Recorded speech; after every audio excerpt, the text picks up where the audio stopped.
How would you feel if you were buying a home and someone stole your down payment? Now, believe it or not, this happens every day. And last week, it happened twice in our local market. Now, if you don't want your down payment stolen, then you're going to want to watch today's video, and we're going to get started right now. Hi, my name is David Matney with Nebraska Realty. I'm a local realtor here in Omaha, Nebraska. Now let's jump into today's topic. One of the many documents you're going to sign when you purchase a home is a document called a wire fraud addendum. Here's the issue. Many buyers have so many documents they sign that they have no idea what they're actually signing. But I want to explain why this document is so important. Now, here's the other issue. When I do a topic or video on a topic like this, only about 40 people watch it. It's not a very exciting topic, and most people tune it out almost immediately. But if you're buying a home, you're going to want to pay attention.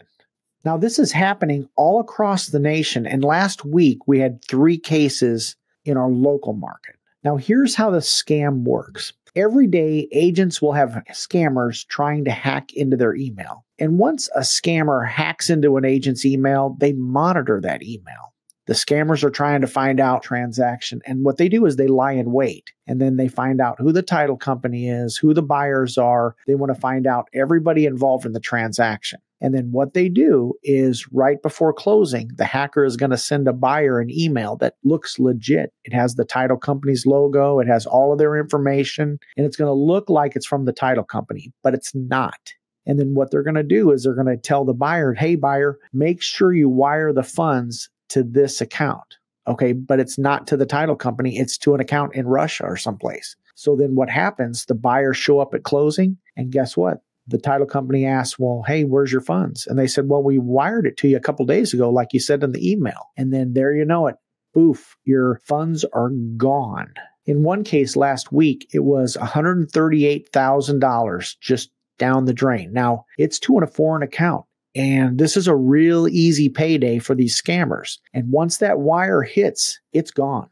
Now, how do you prevent this? Okay, number one is I would assume if I am a buyer and I get an email from the title company, I am going to assume it is a hacked email. And I'm not going to do anything in that email until I verify it with that person who sent it. Now, here's the thing. They'll have a phone number inside that email. Don't use that number. Get on the phone and call them and say, hey, did you just email me? And make sure it is legit.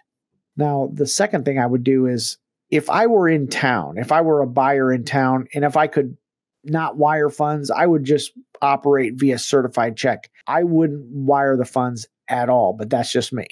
And here's the other thing too, and that is make sure your agent uses the company's email address. Okay, there's a lot more protections in place if you're using the company's email. If your agent is using a Gmail account for their official business, I would run. Or if they're using a branded email, like let's say I had david@davidmatney.com. I know a lot of agents like to do that for branding purposes, but for fraud protection, I would want to use the company's email. And that's what I do is I use the company's email. But if somebody's using a Gmail account for their actual business, then I would run if that was the case.